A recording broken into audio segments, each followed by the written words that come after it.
আসসালামু আলাইকুম। আশা করি সবাই ভালো আছেন। একটি নতুন ব্লগে আপনাদের সবাইকে স্বাগতম। এটা একটা লং ভিডিও।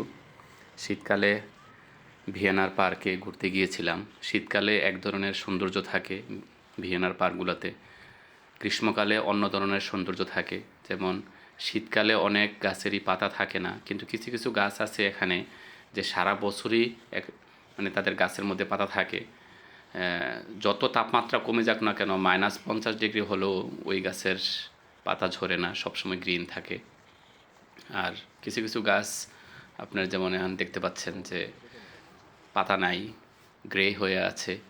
এগুলা এখন বসন্ত আসতেছে, সবগুলোর মধ্যে আবার সবুজে সবুজে ভরে যাবে। দেখতে তখন এক অপরূপ সৌন্দর্য তখন ফুটে ওঠে। আজকে হাঁটতে বের হয়েছিলাম এই কারণে যে রৌদ্র উঠছে, প্রচণ্ড ঠান্ডা, কিন্তু এখানে টেবল টেনিস খেলতেছে অনেকেই ছেলেরা। রৌদ্র উঠছে, প্রচণ্ড ঠান্ডা, তারপরেও মাঝে মধ্যে হাঁটতে বের হইতে হয়। আমিও সেই কারণে হাঁটতে বের হয়েছিলাম। সামারে এই বেঞ্চগুলা পরিপূর্ণ থাকে, মানুষ বসে থাকেন অবকাশ যেমন করে। উইন্টার শীত প্রচণ্ড, এই জন্য তেমন কোনো মানুষ নেই, খুব হাতে গোনা কয়েকজন মানুষ আছে। নাইলে এই পার্কটা মোটামুটি মানুষে পরিপূর্ণ থাকে যদি ওয়েদার একটু গরম হয়, বিশেষ করে সামারে। আর এখানে যেই ছোট ছোট পুকুরগুলো আছে, এই পুকুরগুলোতে আপনার পানি যে আছে, পানি কিন্তু পুরা জমে বরফ হয়ে আছে। তারপরে সামারে এখানে এই পুকুরগুলোতে অনেক বকের আনাগোনা হয়, এগুলাতে মাছও আছে।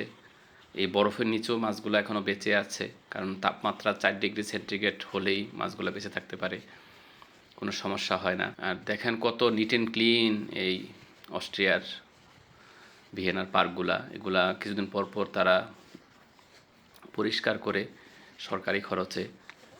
হাঁটতে ঘুরতে খুবই ভালো লাগে, খুবই ভালো লাগে, খুব সুন্দর ওয়েদার থাকে এখানে। কিন্তু ভিডিও করা যায় না, কোনো মানুষের চেহারা যদি আসে আর সে যদি আপনার ভিডিওটা যদি পোস্ট করেন আর সে যদি ক্লেম করে, তাহলে কিন্তু আপনার 12টা বেজে যাবে।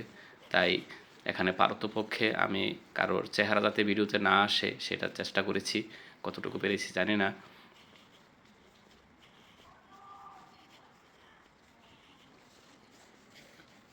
এখান দিয়ে পার্কের ভিতরে নিচের দিক দিয়ে খানাল মতো করে আবার একটা ট্রেনের রাস্তাও চলে গেছে মাটির নিচ দিয়ে। সব কিছু মিলিয়ে এই পার্কটা আমার কাছে খুবই ভালো লাগে।